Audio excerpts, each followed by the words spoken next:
Hello दोस्तों, मैं हूं रोहित और आज का वीडियो मैं आपके लिए लेकर आया हूं सपोर्ट एंड रेजिस्टेंस के ऊपर, जो कि आप चार्ट के ऊपर फाइंड कर सकते हैं और बहुत ही आसानी तरीके से सेल और बाय पोजीशन ले सकते हैं। सपोर्ट के पास बाइंग कर सकते हैं और रेजिस्टेंस के पास सेल कर सकते हैं। हेलो दोस्तों, तो चलिए हम स्क्रीन पे आ चुके हैं। तो मैं यहाँ पे आपको बताऊंगा कि सपोर्ट एंड रेजिस्टेंस कैसे फाइंड करना है। उससे पहले हम बेसिक समझ लेते हैं कि सपोर्ट एंड रेजिस्टेंस एक्चुअली में होता क्या है। मार्केट 25 से 50 होगा, 50 से 100 होगा, 100 से 200 होगा, लेकिन ये मार्केट जो है वो एक ही ऐसे डायरेक्शन में कभी भी ऊपर नहीं जा सकता। ये कभी हो ही नहीं सकता है। कुछ ना कुछ ऐसा प्राइस मूवमेंट होएगा और फिर ऐसे ऊपर नीचे होते हुए मार्केट जो है वो ऊपर की तरफ जाता रहेगा। लेकिन अपने को जो रेगुलर ट्रेडिंग करते हैं, डेली ट्रेडिंग में, अपने को ये पॉइंट पे बाय करना है, इस पॉइंट पे सेल करना है, इस पॉइंट पे बाय करना है, इस पॉइंट पे सेल करना है। ये कैसे फाइंड करेंगे? तो ये जो है वो सपोर्ट एंड रेजिस्टेंस के तौर पे अपने को फाइंड करना पड़ेगा, जो कि मैं आपको इस वीडियो में बताने वाला हूँ। अब समझते हैं कि हॉरिजॉन्टल क्या होता है और ट्रेंड लाइन वाला सपोर्ट एंड रेजिस्टेंस क्या होता है। अभी देखिए, for example horizontal support and resistance क्या होता है। मार्केट यहाँ से आया, यहाँ से आया, यहाँ पे पहले एक बार रेजिस्टेंस लेगा। अब मार्केट एक साइकोलॉजिकल लेवल को भी फॉलो करता है। वो क्या होता है? 500 साइकोलॉजिकल लेवल हो गया, 1000 हो गया, 1500 हो गया। ये सारे साइकोलॉजिकल लेवल है। यहाँ पे अगर मार्केट नीचे से ऊपर जा रहा है तो इस लेवल पे जो है वो रेजिस्टेंस फेस करेगा, क्योंकि बहुत सारे जो बायर रहते हैं, जो इन्वेस्टर रहते हैं, उनका टारगेट जो है वो 1000 का राउंड लेवल का ही टारगेट रहता है। और अगर नीचे 1000 के पास से नीचे आ रहा है तो 500 के पास जाके यहाँ पे सपोर्ट लेगा, क्योंकि यहाँ पे बहुत सारे नए बायर जो इस स्टॉक को मिस कर दिए थे रैली के वक्त में, वो यहाँ पे जो है बायर बन जाएंगे और फिर ये प्राइस और मूव करेगा। तो इस तरह से चलता है, ठीक है। हाँ, तो दोस्तों, अगर प्राइस नीचे से मूव करते हुए आ रहा है, फिर यहाँ पे अगर रेजिस्टेंस फेस करेगा, फिर थोड़ा सा नीचे जाता है और फिर यहाँ पे एक बड़ा सा कैंडल बना के इसको ब्रेकआउट करता है, तो ये जो पहले रेजिस्टेंस के तौर पे काम कर रहा था वो अब सपोर्ट बन जाएगा। क्यों? क्योंकि यहाँ पे बहुत सारे नए बायर एक्टिव हो चुके हैं और यहाँ से कुछ बाइंग पोजिशन दिख रही है, बाइंग में इंटरेस्टेड बायर दिख रहे हैं, जो कि अब इस प्राइस को जो है वो धीरे धीरे ऊपर लेके जाएंगे। फिर ये फॉर एग्जांपल एक राउंड लेवल है 1000 का। यहाँ पे बहुत सारे जो बायर यहाँ पे बाई किए रहेंगे, जो नीचे बाई किए हैं वो यहाँ पे सेल करेंगे, क्योंकि ये एक तरह से ये साइकोलॉजिकल लेवल हो गया। और यहाँ पे जब मार्केट यहाँ पे आएगा तो काफ़ी सेलर जो एक्टिव हो जाएंगे और फिर यहाँ से मार्केट नीचे आएगा। और ये वाला जो लेवल जो पहले रेजिस्टेंस के तौर पे काम कर रहा था, ये अब सपोर्ट बन जाएगा और यहाँ पे फिर नए बायर आएंगे। तो इस तरह से ही मार्केट चलता रहता है। और ये ठीक है, तो मैं आपको चार्ट पे भी बताऊंगा, इजी हो जाएगा, आपको समझ में आ जाएगा चार्ट में एक्चुअली प्राइस कैसे मूव करता है। एक तो ये हॉरिजॉन्टल सपोर्ट एंड रेजिस्टेंस होता है। अगर बहुत दिन से यही रेंज में अगर मार्केट रह गया और इसको अगर ब्रेकआउट करता है, तो ये जो अपना इस रेंज का जो भी लेंथ रहता है उतना आप टारगेट पकड़ के चलो, ठीक है। ये हो गया हॉरिजॉन्टल सपोर्ट एंड रेजिस्टेंस। दूसरा हो गया ये साइकोलॉजिकल लेवल का सपोर्ट एंड रेजिस्टेंस। तीसरा होता है ट्रेंड लाइन का। अगर मार्केट ऐसा ही नहीं मूव करेगा, कभी तो मार्केट ऐसा ऐसा मूव करता है, तो ये एक जो ट्रेंड लाइन रहता है, इसको है ना मार्केट यहाँ पे सपोर्ट लेते हुए जाता है और ऊपर की तरह एक रेंज, इसको बोल ये रेंज बना के जो चैनल पैटर्न के तौर पे मार्केट जो है वो धीरे धीरे धीरे धीरे ऊपर जाता है। अपने को ये नीचे वाले सपोर्ट के पास में बाय करना रहता है और ये जो रेजिस्टेंस है ऊपर के ऊपर, वहाँ पे अपने को सेल करना रहता है। तो इस तरह से आप जो है वो लाइव मार्केट में ये सपोर्ट एंड रेजिस्टेंस फाइंड कर सकते हैं और अपना जो है वो ट्रेड ले सकते हैं। तो दोस्तों चलिए, अब मैं आपको बताऊंगा कि आप ट्रेंड लाइन या हॉरिजॉन्टल सपोर्ट एंड रेजिस्टेंस कैसे फाइंड कर सकते हैं। अभी जैसे ये चार्ट है, तो ये चार्ट में अभी आपको कुछ भी समझ में नहीं आ रहा है एक्चुअली में क्या करना है। अब इसको थोड़ा सा जूम आउट करेंगे या जूम इन करेंगे तो फिर आपको कुछ ना कुछ इसमें दिखेगा। जैसे फॉर एग्जांपल ये एक पॉइंट है जहाँ पे मार्केट जो है इस पॉइंट पे जाने के बाद रिवर्सल करता है, तो फिर हम क्या करेंगे, यहाँ पे एक जो है ये रेक्टेंगुलर ट्रेंड लाइन, रेक्टेंगल जो ये है उसको हम यहाँ पे ड्रॉ करेंगे। तो ये हमारा हो गया रेजिस्टेंस। यहाँ पे जैसे ही मार्केट आता है रेजिस्टेंस लेके नीचे जाता है, फिर आया, फिर रेजिस्टेंस लेके गया, तो ये हमारा रेजिस्टेंस हो गया। और दूसरा हम अब सपोर्ट ड्रॉ करते हैं। अब ये सपोर्ट हो गया, ये वाले पोजीशन पे जैसे ही आता है मार्केट यहाँ से बाउंस बैक करता है, फिर आया, फिर बाउंस बैक किया, तो इसको बोलते हैं सपोर्ट। ये हो गया सपोर्ट, ये हो गया रेजिस्टेंस। तो इस तरह से आप ड्रॉ कर सकते हैं। चलिए पीछे थोड़ा लेके चलता हूँ और फिर मैं आपको वहाँ पे बताऊँगा कि कैसे ड्रॉ करना है। अब ये वाला देखिए, ये वाला इस वाले एरिया में भी आपको दिख जाएगा जो मोस्ट ऑब्वियस पॉइंट है उसको आपको ज्वाइन करना है। फॉर एग्जांपल ट्रेंड लाइन से ये ड्रॉ करना है, जो टचिंग होना चाहिए, कम से कम टेल जो है वो टच होना चाहिए। यहाँ पे टच हो गया, यहाँ पे टच हो गया, ये कम से कम 2 या 3 पॉइंट टच होना चाहिए, तभी वो अपना वैलिड ट्रेंड लाइन कहलाएगा। अब यहाँ नीचे से लेंगे तो यहाँ पे देखिए, यहाँ पे आया, ये ऑब्वियस पॉइंट यहाँ पे आ गया। अब ये अपने को जब यहाँ पे ब्रेकडाउन दिया तब अपने को सेल करना था। फिर पहली बार जो रीटेस्ट करता है, कभी भी रीटेस्ट में ये जो पहली बार आया, फिर यहाँ पे रीटेस्ट में अपने को बाय नहीं करना है। जब ब्रेकआउट दिया फिर यहाँ पे बाय करेंगे। फिर ये रेजिस्टेंस, जो पहले यहाँ पे रेजिस्टेंस लिया, यहाँ पे रेजिस्टेंस लिया, यहाँ पे रेजिस्टेंस लिया, वहीं पे टाइम बिता के रेजिस्टेंस लिया, और जब मार्केट ऊपर खुला तो गया। तो इस तरह से आपको ड्रॉ करना है ट्रेंड लाइन। चलिए एक आधा और बताता हूँ मैं आपको कैसे ड्रॉ करना है। अभी जैसे देखिए यहाँ पे भी आपको पता चल जाएगा। हम यहाँ से ड्रॉ करेंगे,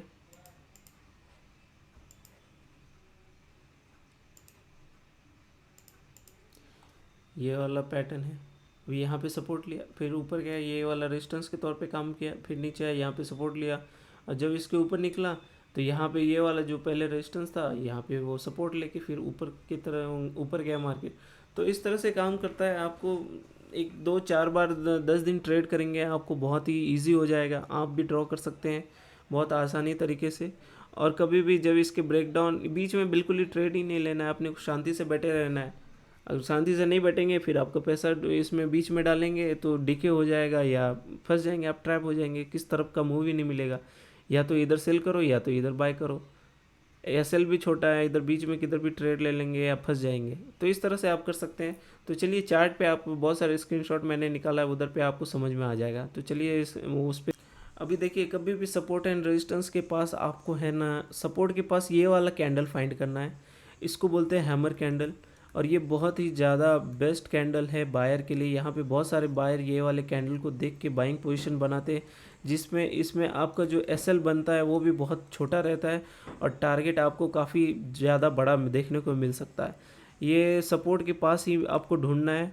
जो भी मैं आपको रेंज बताऊंगा वो सपोर्ट के पास है। अगर ऐसा कैंडल बन रहा है हैमर कैंडल, ये जैसे ही ब्रेक होगा यहाँ पे अपने को बाइंग पोजीशन बनानी है। और एसएल जो आप ये भी रख सकते हैं, अगर छोटा कैंडल है तो ये इसका लो रखेंगे, और अगर बड़ा है मतलब बन रहा है तो ये वाला भी आप एसएल रख सकते हैं। और टारगेट कम से कम 1:3 1:4 तक आपको देखने को मिल सकता है।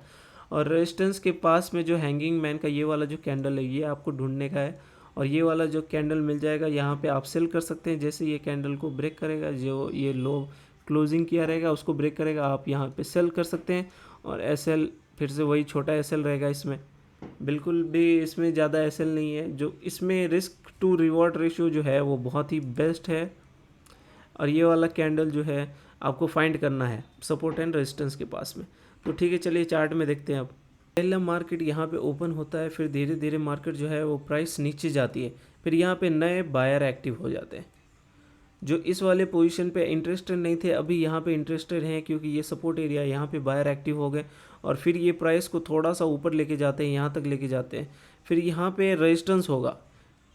इसलिए मार्केट, ये देखिए, ये यहाँ पे जो है वो हैंगिंग मैन कैंडल बना है, और इसके ब्रेक होते ही अपने को टारगेट अच्छा 1:1 का तो कम से कम यहीं पे मिल गया। और अगर आप बने रहते ट्रेड में तो देखिए 1:5 1:6 तक मिल जाता। अभी इसमें एसएल आप यहाँ भी रख सकते हैं, यहाँ भी रख सकते हैं। इसको बोलते हैं हैमर हैंगिंग मैन कैंडल, और ये यहाँ पे बना। और जो पहली बार ये सपोर्ट के तौर पे काम कर रहा था उसको ब्रेक किया है। ब्रेक किया, कितना वॉल्यूम, बहुत बड़ा वॉल्यूम है, बड़ा कैंडल है, और ब्रेक किया, यहाँ पे एक्टिव हो गया एकदम सेलर। और ये मार्केट को फिर एकदम पहला सपोर्ट के पास ले जाता है, फिर सपोर्ट के पास थोड़ा टाइम बिताता है, और जब ये ब्रेक हुआ तो फिर दूसरा सपोर्ट के पास आएगा। अब ये तीसरा सपोर्ट के पास आ गया। अब यहाँ पे ये हैमर कैंडल बना है, और ये हैमर कैंडल को देखिए कितना बढ़िया, ये पहले वाला जहाँ से ब्रेक हुआ था वहीं पे मार्केट पहुँच चुका है रेजिस्टेंस के पास। तो इस तरह से आप सपोर्ट के पास बाय कर सकते हैं और रेजिस्टेंस के पास सेल कर सकते हैं। बस आपको दो ही चीज़ का ध्यान रखना है कि सपोर्ट के पास हैमर कैंडल बनना चाहिए, और रेजिस्टेंस के पास हैंगिंग मैन का कैंडल बनना चाहिए। और इसका लो जैसे ही ब्रेक होगा आपको सेलिंग पोजीशन बनानी है, और इसका जब हाई ब्रेक होगा तो बाइंग पोजीशन बनानी है। तो इस तरह से आप जो है वो लाइव मार्केट में भी इसको ट्रेड कर सकते हैं। ये सब 15 मिनट पे मैं डेली ट्रेडिंग का ही बता रहा हूँ। आप इसको वीकली चार्ट में भी फॉलो कर सकते हैं स्विंग ट्रेडिंग के हिसाब से, ठीक है। तो दूसरा चार्ट देखते हैं अभी देखिए इसमें क्या हुआ।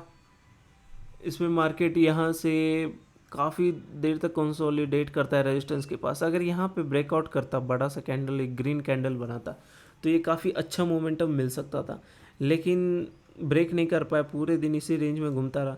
फिर अगले दिन मार्केट यहाँ पे ओपन होता है रेजिस्टेंस के पास, और देखिए रेजिस्टेंस के पास ओपन होते ही जो सेलर जो हैं वो एक्टिव हो जाते हैं और इस जो प्राइस को कहाँ तक लेके जाते हैं। फिर ये एक सपोर्ट एरिया रहता है 43,000, ये बैंक निफ्टी का है। मैं मोस्टली बैंक निफ्टी में ही आपको बता रहा हूँ क्योंकि मैं बैंक निफ्टी ही ट्रेड करता हूँ, और उसमें आपको एकदम बेस्ट मिलेगा क्योंकि इसमें बहुत सारे सेलर और बायर रहते हैं जो ट्रेड करते हैं, तो इसलिए आपको भी इसमें ही प्रैक्टिस करना चाहिए, ठीक है।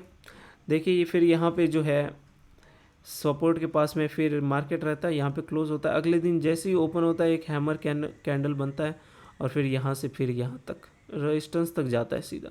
तो इसमें एसएल बहुत कम रहेगा और इस तरह से आप ट्रेड कर सकते हैं। फिर सपोर्ट पे आया, फिर यहाँ पे बायर एक्टिव हो गए, फिर रेजिस्टेंस के पास आया, फिर यहाँ पे सेलर एक्टिव हो गए।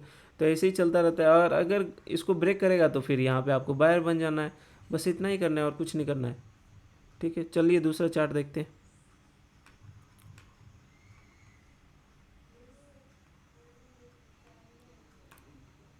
अभी इसमें देखिए मार्केट एक रेंज में रहता है, पूरे दिन मार्केट ट्रेड करता है, फिर यहाँ पे एक ब्रेकआउट करता है और ब्रेकआउट वाला कैंडल देखिए, ब्रेकआउट वाला कैंडल बहुत बड़ा है।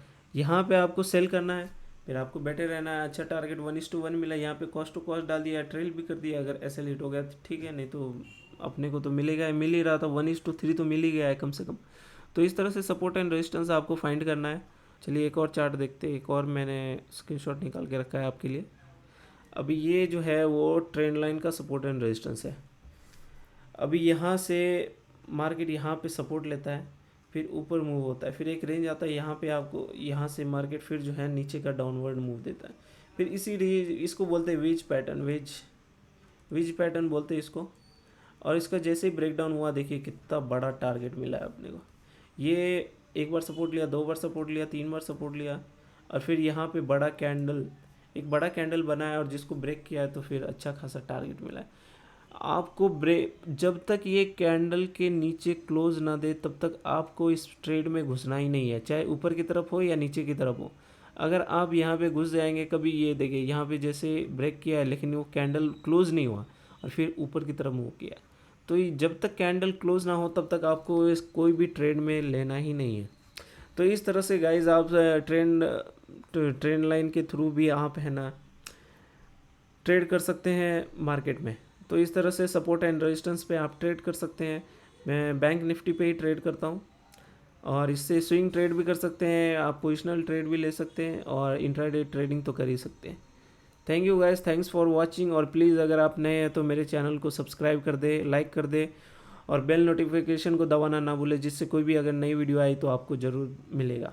Thank you guys, thanks for watching, see you in the next video, thank you.